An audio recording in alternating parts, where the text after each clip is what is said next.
Sveiciens! Ar tevi šobrīd runāju es, Elīna Balckara, bet šodien savos stāstos par to, kā dabas enerģija iedvesmojusi piedzīvojumus un ikdienas ritmu, dalīsies snowboardists un aerodījuma instruktors Artūrs Cukunde. Čau, Artūr! Čau!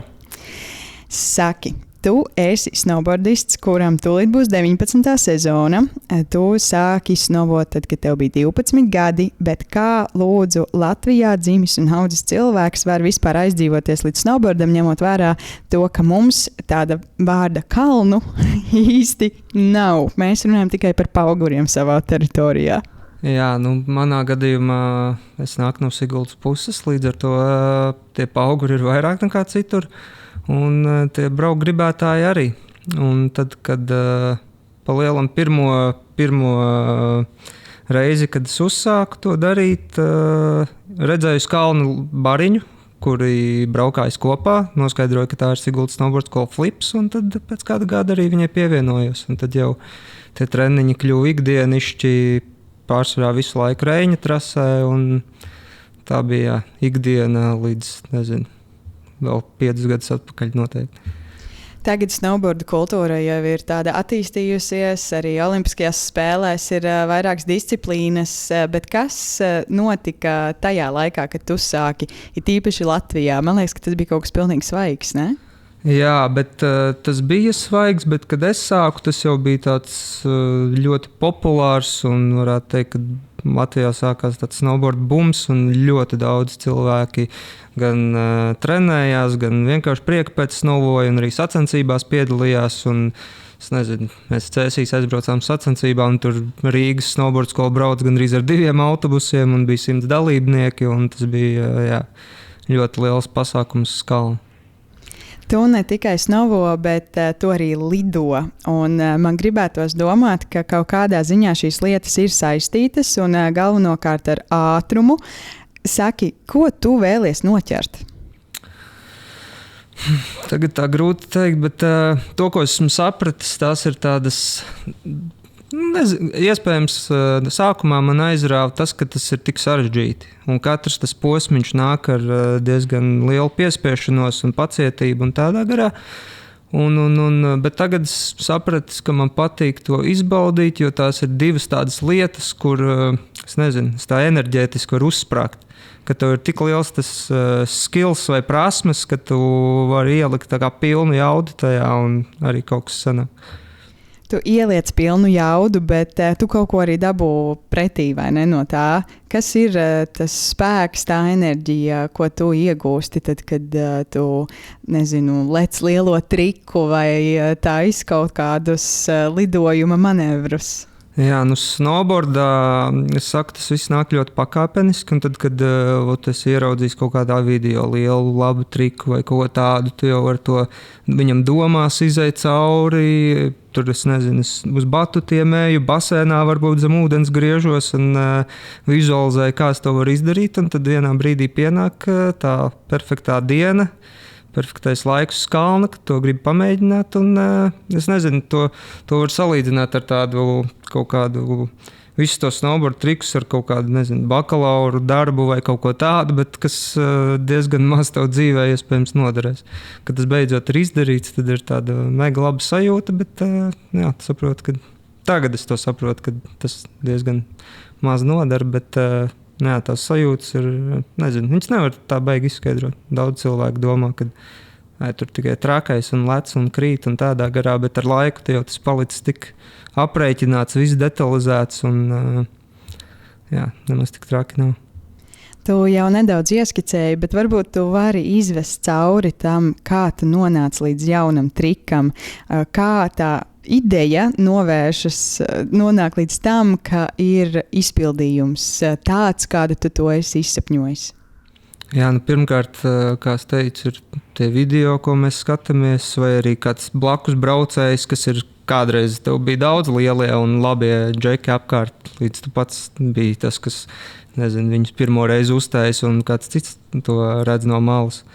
Bet tieši tā arī nonāca. Tu saproti kaut kādas savas vājās puses, stiprās puses, tu attīsti lēnām, un tas notiek pilnīgi dabīgi, ka tu sākumā iemācies, 180 grādus, 360, jau sāc domāt par 540, un tādā garā ej tam pakāpeniski uz priekšu.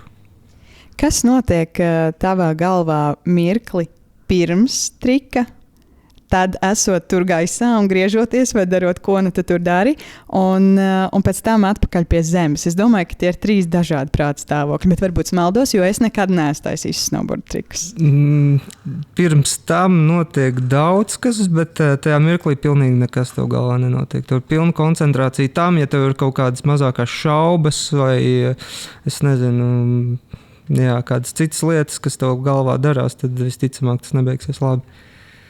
Bet tad pirms tam, kad tu tuvojies tai vietai, kur tev ir jālec, tie ir aprēķini, kas ir tās domas, kas tev tur kustās pa prātu? Jā, bet katrs tas leciens ir pa lielam pilnīgi savādāks. Tev var ietekmēt, tieši saule, vējš, mākoņi, trampolīna, leņķis, ātrums, vispārējais, un tad jau tu viņu tā pieradini to trampolīnu pie sevis un tādā garā, un tad tu... Viss ir aprēķināts pirms tam palielam. Protams, tādas mazas niansītas braucot uz to trampolīnu, bet tajā laikā viss ir jābūt pilnai pārliecībai, ka tu to vari, un tad arī būs labi.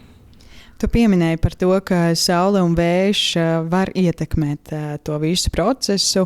Cik ļoti tev snowboardā ir svarīga tā dabas klātbūtne? Es domāju, tīpaši aizbraucot uz lielajiem kalniem, kur ir pilnīgi cits skats un gaiss un gaisma. Cik tev ir svarīgi tieši tas, ka tu to dari esot ārā? Tas ir mega svarīgi. Tāpēc, kad ir arī, pieņemsim, Lietuvā tāda indoor halla, kur mēs trenējamies, bet tas vienīgais, kas tur no kalniem ir plakāts liels ar Alpiem, bet diez vai es to būtu darījis vai uzsācis, ja tas nebūtu ārā. Un kas tev ir svarīgs tajā dabas klātbūtnē? Es nezinu, tu jūti visu pa lielam. Tu jūti ātrumu, tu jūti to vēju, kā sniegs beržās gar dēli, kādā pagriezienā viss tur notiek. Tāpēc arī, pieņemsim, man patīk ļoti ar mūziku braukt, bet vienmēr viņi tur tikai kreisajā austiņā. Lai ir labojas, viss maņas man darbotos, dzirdētu un varētu saprast. Jo pēc skaņas tur arī var pateikt, cik tu ātri brauc. Tiešām. Tas tā arī ir. Arī, ar izplatni lidojot, tu vienkārši pēc skaņas dzirdi, kā tā viss pātrinās un vējš grausī aizvien ātrāk sāk skriet. Es gribētu testu šim. Pielikt tev kaut kādu ātrumu mērītāju un salīdzināt ar taviem personīgajiem novērojumiem. Bet pastāsti tad par kaut kādām tām situācijām, kad tu esi savā snowboardista karjerā izjutis ļoti spēcīgi tieši vēja spēku. Vēja spēku snowboardā. Pa lielam mums tas lielākais ietekmējošais faktors daudzreiz ir pretvējš. Un it īpaši sacensībās, un tas pieņemsim, aizbraucu uz tām sacensībām uz Eiropas kausu. Bieži viens to viens darīja, tāpēc, ka man nebija, tādas komandas varbūt apkārt. Un aizbrauc, un ir mega vētra, vējš, un daudzi grib atcelt tās sacensības vai pārcelt, un tad ir balsošana, un pieņemsim, viens bija, manuprāt, Bulgārijā, tas pirmais Eiropas kauss, kur notiek sanāksme, bet tur pārsvarā sēž treneri, bet es esmu savs pārstāvis, tāpēc es tur arī sēdēju, un tur bija tā, ka ja kaut vai viens cilvēks iebildīs pret tā plāna grozīšanu, tad viņi atstās to iepriekš, to paredzēto plānu. Un es biju vienīgais, kas pacēla roku, jo es es tikko braucu uz Zviedriju, liku Eģiptes mēnesi, lai atbrauktu tām sacensībām, trenējos visu vasaru, tur bija tā, ka vienkārši 2 disciplīnas. Viņi gribēja noņemt to slopestyle, kas ir vairāki lecieni pēc kārtas uz vienu. Bet tas bigairs, tas viens leciens, viņš vēl nebija nebija olimpiskajās spēlēs, bet man vajadzēja tos punktus tieši tai otrai disciplīnai. Tāpēc es vienīgais nobalsoju pret, un tie apstākļi bija visiem vienādi, un es arī toreiz vinēju tas pirmo Eiropas kausu. Wow, es tieši gribēju prasīt, kā tev gāja. Tas nozīmē, ka bija vērts visus ielikt tajā. Jā, bet tieši kā tas vējš iespaido, ļoti bieži ir tā, ka, lai tev pietiktu ātrums vispār tam tramplīnam pārlikt, tev ir, ja ir vējš, pieņemsim, tad tev jau uztaisās ļoti, ļoti maziņam. Jāietupjās tik vien var. Protams, dēlim jābūt mega labi ievaskotam. Un tad tu ietupies esi līdz pašam pēdējiem mirklim, līdz atspērienam. Bet tajā atspērienā daudzreiz ir tā, ka braucot lejā, tu esi aizvējā nedaudz un tu to nejūti. Un tev liekas, būs pāri, un tāpēc tu piebremzē varbūt, bet izlacot ārā kaut kādos 5 metru augstumā, 7 metru augstumā, tas vējš ir tik liels, ka tev bieži vien atpūš atpakaļ. Tu iekrīt tā kā plaknē, kas ir mega liels trieciens, vai arī daudzreiz gadās tā, ka tevi kaut kādā tajā rotācijas brīdī iepūš un iegriež ne tādā leņķī, kā tev vajadzētu, un tu vairs nenonāc uz kājām lejā, bet uz kāds cits ķermeņa daļas. Tu esi kādreiz tā pamatīgi sadusmojies uz vēju? Jā, tad, kad viņš daļ vēja, tev tas leciens neizdodas, un tu mega stipri ietriec papēžus zemē, un tad ir tāds diezgan liels sāpes. Vai arī kāpēc tas viss bija vajadzīgs, es zināju, ka ir vējš un tādā garā. Un tad tev pieņemsim labākajā gadījumā 3 dienas ir jāņem pauzīt, un jātur ledus ūdenī viņu un kaut kā jārehabilitē. Bet vai ir situācijas, kad vējš snowboardā kļūst par palīgu? Vai tev vējš var palīdzēt kaut ko izdarīt?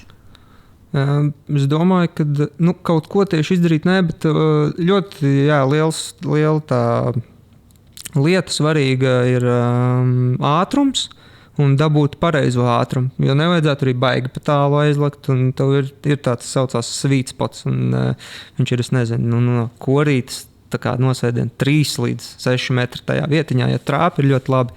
Un, vieglām meitenēm viņš noteikti daudzreiz palīdz, jo viņi nevar iegūt vienkārši fiziski tādu tik lielu ātrumu, un, ja ir pavērš, tad viņai palīdz. Bet man tas svars ir vienmēr bijis tāds, nezinu, ļoti optimāls. Es labi varu dabūt to ātrumu, ja vajag, vai nomest viņu līdz ar to, un tāpēc man tas nav tik būtiski. Liels vēja ātrums ir arī lidojot vēja tuneļos un lecot ar izplatņiem un darot citas lietas. Kas tev tajos brīžos ir tas vējš? Kā tu to sajūti? Es nekad neesmu neko tādu pieredzējis, tāpēc man ļoti interesē, kas tev notiek. Pirmkārt fiziski, otrkārt arī mentāli, kad tu izjūti tik spēcīgu vēja plūsmu, kas triecās burtiski tev virsū. Jā, viņa... Tā, es nezinu, pa ielu ejot, tur 50 km/h liekas, mega liels vējš, un viņš nav īpaši paciešams un tādā garā. Bet tunelī, pieņemsim vēja tunelī, tas vēja ātrums normāli, uz 100% lidojot, mums ir tāda procentiņa, ko mēs pielāgojam katram klientam, bet es tagad, ja pats ieeju palidot, tā būs pilna jauda un aptuveni 200 km/h. Bet pašā sākumā viņš bija biedējošs, jo es nemācēju vienkārši apvaldīt viņu. 92% bija maksimums, bet kaut vai, nezinu, pāris procentu vairāks vairs nemāk tikt lejā. Pieņemsim, man vienkārši nekontrolēt ceļu augšā. Un, kaut kā tā. Bet cik daudz tava spēka ir jāiegulda, lai tu savaldītu tādu vēja spēku? Tur tā lieta, ka nav īpaši spēks vajadzīgs. Tev ir jāiemācās, kā ar to vēju sastrādāties, nevis pretoties viņam. Un tas ir tas galvenais, ko tie first-timeri saucamie, vai jebkurš klients, kas nāk pirmo reizi lidot, viņš grib cīnīties pret viņu, saspringt, un līdz ar to viņš piekūst jau pēc 2 minūtēm, visi muskuļi sāp un tādā garā, bet mēs tagad vienīgi varētu ielikt tajā tunelī 10 minūtes nolidot, jo tu vienkārši maini ķermeņa pozīciju, bet tas nav ar kaut kādu ļoti lielu piepūli jādara. Un tad, kad to iemācies, tad ir pilnīgi cita bauda lidot.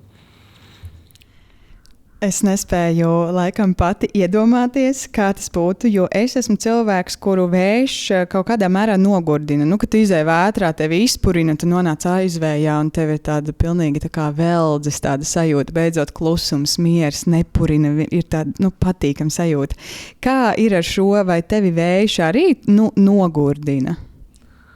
Es domāju, ka nē.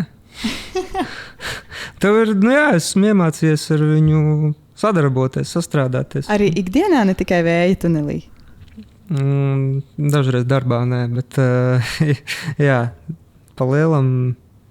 Nē, ikdienā man, protams, tas to nevar, ikdienā to nevar tā pielāgot, bet tajās, kad tev viņš ir nepieciešams, pieņemsim, jā, tur izplatnliekšanā vai kaut gan arī izplatnliekšanā man viņš nedara, jo ir vairāk par 6 metriem sekundē, tas ir bīstami lekt, jo tev var aizpūst pa tālu, izplatnes nekontrolējās, bet tas tavas, tava ķermeņa un gravitācijas veidotais vējš, tad tas ir, ar to man ļoti patīk. Kā ir būt tik ļoti atkarīgam no dabas spēkiem? Es nezinu, esmu baigi pieredzis arī. Man vienmēr ir paticis braukt, pieņemsim, ar dēli, ir paticis braukt gandrīz jebkādos apstākļos. Un, pieņemsim, sacensībās daudz čīkstu, tagad ir, pa maz redz vai pa stipru vēju vai vēl kaut kas ir, bet es vienmēr tā kā sev saku, ka mums tie apstākļi visiem ir vienādi. Neatkarīgi, man viņš puš tik stipri kā tam otram, un tāpēc man ir paticis, vienīgais, ko tādā Latvijā var ļoti labi uztrenēt, ir praktiski iemācīties visos dabas stihijās braukt. Tātad, sniegs, putenis, vējš, saulains, dēļ saules sniegs paliek ļoti mīksts un tādā garā, un uzkrāt to, pieņemsim, triku bāzi. Protams, mums pieņemsim, trampolīni nav tik liela, lai es tur uztaisītu 3-kāršo salto, pieņemsim, bet es varu iemācīties 720 uz pilnīgi visām pusēm. Respektīvi, jo ar slēpēm braukt, tas būtu ļoti vienkārši paskaidrojums pa kreisi, pa labi griezies, un tad atmuguriski braukt pa kreisi, pa labi griezties. Bet ar dēli to vienkārši, to zinātāji, bet to neredz, jo atšķirību jau tu neredz. Tad pastāsti varbūt par saviem iespaidīgākajiem kalnu nobraucieniem vai piedzīvojumiem, kas tev ir palikuši vispilgtāk atmiņā, kurus tu tā vien gribētu izdzīvot atkal un atkal. Viens tāds, kas uz doto brīdi nāk prātā, bija arī kaut kāds Eiropas kauss, neatceros pat kur, bet bija tā, ka man tā sezona bija ļoti traumu pilna, un arī tajās pēdējās sacensībās es braucu tur ar izmežģītu potīti, kuras tur sasēju tādā zābaciņā, un ar korseti ap muguru, jo viņa bija diezgan izšķaidīta, un beigās arī izrādījās, kad ar laustu roku. Bet, un līdz ar to es to visu sezonu jūtos kā tāds, kiborgs, tāpēc, ka man ir vēl pēc ceļgala operācijas man bija tā kā titāna ortoze, ar ko es braucu, tev ir aizsargs šorti, tev ir tā potīte iebatonēta, un kāja iesieta, korseta ap muguru, vēl tā ķīvera, un tu, vispār, tas tā kā tik brīvs sporta veids, bet tu jūties, mega ciets un nebrīvs, un tad es vienkārši pēc tam sacensībām, tas bija tā kā noslēdzošās gada sacensības, un tad es pilnīgi visu to novilku un vienkārši braukāju pa kalnu ar matiem tur vaļā, tikai brilles bija, un tas tāds pēc grūtībām it kā baigi baudāms bija process. Interesanti, ka tu tiešām jautājot par patīkamāko un to, ko tu gribētu izdzīvot vēlreiz, tu blakus noliec viens no lielākajām grūtībām, ko tu iespējams esi pieredzējis, un tas tev palīdzējis ir izbaudīt pēc tam to citu patīkamo sajūtu. Vai tā tas ir, ka ir jāieliek sevi kaut kādās grūtībās, lai spētu pēc tam izbaudīt prieku un dzīvi ar citu garšu? Jāieliek varbūt nav, bet ja viņas pienāk, tad tu noteikti, es nezinu, arī ikdienā mēs jebkurš par kaut ko visu laiku sūdzamies. Es nezinu, tad man bija nestabils darbs, nebija labi, vajadzēja stabili, tagad ir stabils, un visu laiku tu atrodi pie kā pieķerties. Bet tad, kad tās īstās grūtības uznāk, tad jau tikai saprotu, ka īstenībā bija labi visu laiku. Bet kaut kādā mērā jau tu sevi ieliec grūtībās, jo nav jau tā, ka var aizbraukt uz tiem lielajiem kausiem, tāpat vien ir jāgatavojas, ir jāstrādā, tā ir disciplīna, tas ir ikdienu ir jāpiespiežās un nemitīgi jābūt aktīvam. kas tev dod spēku saglabāt šo ritmu, uzturēt sevi visu laiku tonusā?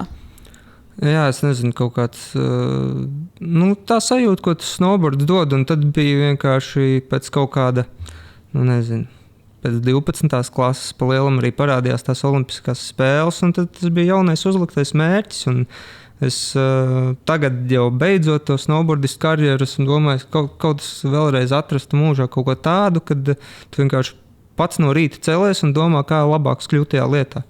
Jo šobrīd, ja godīgi, nav tāds. Un tad tu vari dīvainā pasēdēt vēl kaut ko, kas nenāk par labu. Un, labi, varbūt arī tās traumas nav nākušas par labu, bet cik daudz esmu nosacīti iemācījies par kādām lietām, caur to ir tāds neatcerams. Jā, interesanti šķiet tas kontrasts starp to, ka tu saki, ka snowboards ir ļoti, ļoti brīvs sporta veids, bet es pieļauju, ka, lai tiktu līdz tam trikam, tur ir ļoti daudz konkrētu lietu jādara. Kāda ir tā reālā ikdiena? Jā, bet tur tā lieta, ka tagad pēc sacensību tādas karjeras beigšanas to snowboardu var baudīt daudz vairāk. Jo tajā sacensībās tomēr bija tā, ka tev ir kaut kādi konkrēti triki, ar ko tu zini, ka, ja es izdarīšu to, es varu attikt tur finālā vai vēl kaut ko. Un tad tu visu laiku ej un mēģini treniņos viņu atstrādāt, un varbūt neizbaudi to tik daudz. Ir īpaši, kad es biju es daudz pavadīju viens treniņos, jo vienkārši mūsu tā snowboard skola izbeidzās. Un daudz aizgāja darīt citas lietas, tur mācīties uz Rīgu, vēl kaut ko strādāt. Bet es to turpināju, un es to turpināju viens. Un tad, lai kaut kāda jēga būtu, tad tev jāieliek sev tādos rāmjos lielākos. Bet, un arī, tas snowboards ir mega forši, bet es pa lielam gan arī nevienam neieteiktu nodarboties ar viņu profesionāli. Vajag braukt ar draugiem, sestdienās kopā uz kalnu, čilot, pats ap desiņas, pataisīt trakus trikus. Vai tu gribi teikt, ka, ja tev būtu tagad vēlreiz jāizvēlas darīt to profesionāli vai nē, tu mainītu savu izvēli? Es domāju, ka nē, bet es varbūt nedaudz ātrāk saprastu, kad ir jau jāiet paralēli kādā citā lauciņā. Kaut gan man nomainījās tas tieši no snowboarda uz aerodiju un tā ļoti dabīgi. Un man patika, kad es tā kā pilnīgi nometot malā to snowboardu, varēju uzreiz sākt strādāt pilnvērtīgi aerodijumā un sākt ceļot atkal pa pasauli, tikai arī pelnot naudu. Man interesē tas lidošanas aspekts, kas principā īstenībā pārklājas abās tajās lietās, jo arī ar snowboardu taisot lielos trikus arī ir tas lidošanas moments. Kas ir tās sajūtas, ko tu jūti, esot tādā brīvā lidojumā? Es negribu teikt saukt to par kritienu, jo tas ir, es ceru, veiksmīgs veids, kā nosēsties, bet tu vari kaut kur citur dzīvē noķert to lidojumu sajūtu, vai tas ir iespējams tikai tiešām esot gaisā? Jā, pa lielam tikai gaisā.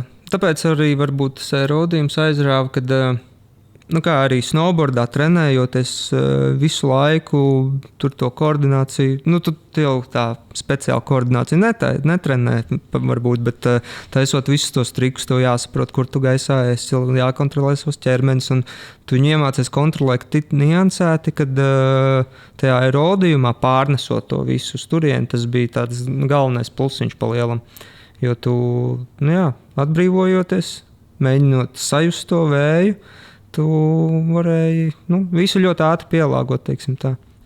Vai tev ir nojausma, no kurienes tevī ir bijis tas spēks un vienlaikus bišķiņ arī spīts iet cauri tam visam, kam tu esi gājis, trenējoties, cenšoties, kā tu teici, strādājot mēnesī, lai nopelnītu naudu, lai varētu aizbraukt uz sacensībām.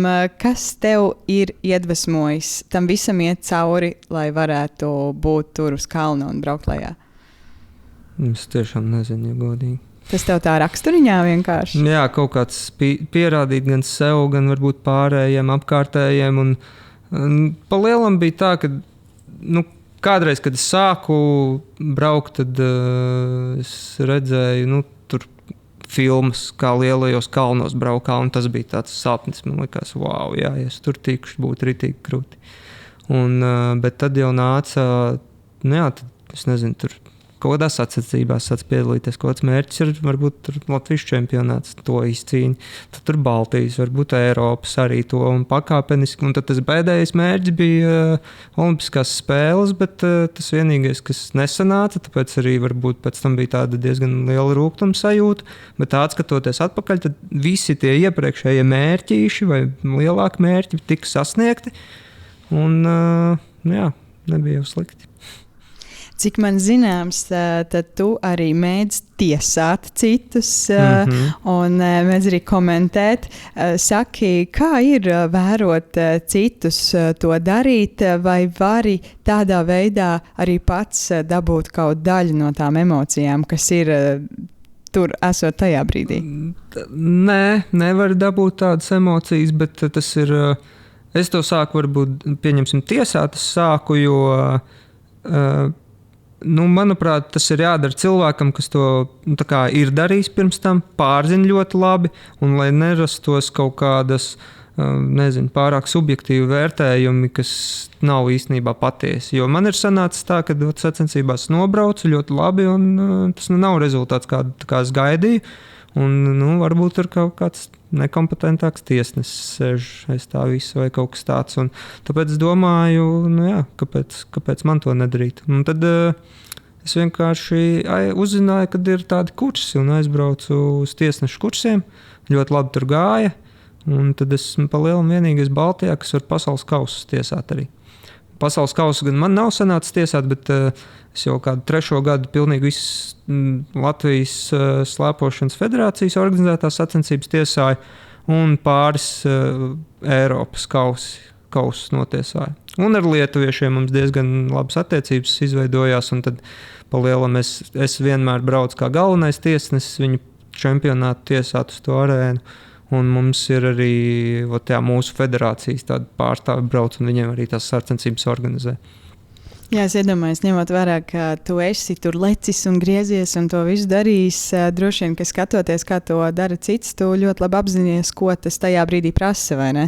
Tas ir droši vien tas iegūms no tā, ka tiesā kāds, kurš pats to ļoti labi zina. Jā, tieši tā, un arī man diezgan svarīgi, lai, ja pieņemsim, kāds ir izdomājis, iet tajā kaut kādā snowboarda virzienā, kaut kur tālāk mēģināt tikt, tad tās īstenībā tās sākuma sacensības un kaut kāda Eiropas kausa ir tik ļoti ietekmē tavu karjeras nākamo iznākumu, un ja tur kaut kas nav iedalīts tā, kā vajadzētu, tad tas var diezgan smagi beigties. Respektīvi, šobrīd, ja tu piedalies Eiropas kausā vai tur tiec top 3, tu vari tikt Olimpiskās vienības sastāvā, kur jau tev maksā kaut kādu naudiņu, tur medicīnu atmaksā un tādā garā, un dod lielāku vai mazāku budžetu nākamajai sezonai. Un ja tev kāds ir notiesājis ne tā, kā vajadzētu, tikai dēļ tā kaut kāda viena vai vairākiem cilvēkiem, tev var viss kaut kā mainīties. Viss. Savukārt, runājot par lidošanu, tur tu, varbūt mazāk tiesā, bet tur tu māci citus. Kas ir tās lietas, tie pamati, ko tu centies ielikt katrā cilvēkā, kurš ir izvēlējies, ka viņš arī grib lidot? Tiem cilvēkiem, kur ir vienkārši atnākt izbaudīt to lidošanu, kaut vai uz tām 2 minūtēm, kā parasti ir. Es viņiem nemēģinu baigi neko mācīt, es viņiem iedodu kaut kādas tādas pamat zināšanas, ko viņiem vajadzētu pēc manām domām, lai viņiem tas labāk sanāk, bet tā arī izklaide.